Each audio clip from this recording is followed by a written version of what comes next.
Nang rintu lalpa myriad rin naha omzala Tinlung may chamril bera halal tilran chulani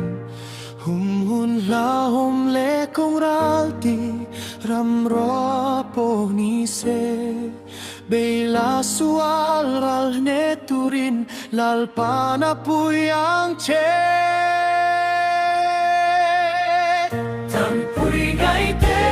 tan puy tulal ba na puy zelang che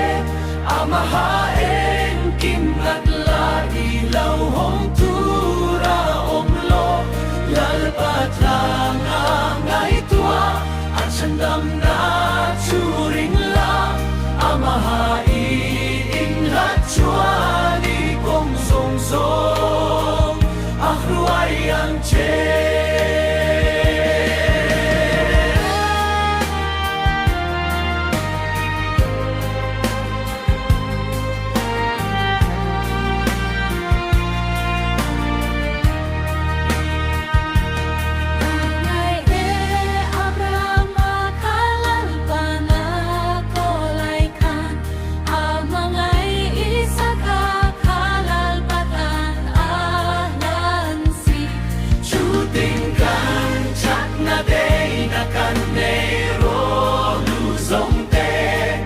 Kalinihan be ang mo silun mo rat lang nga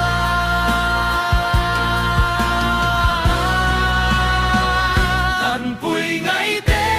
tan puy kulal pa na puy selang che Amahaeng kimhat la ihaw hong tura ong lo Lalpat lang ang ngay tua at siyandam na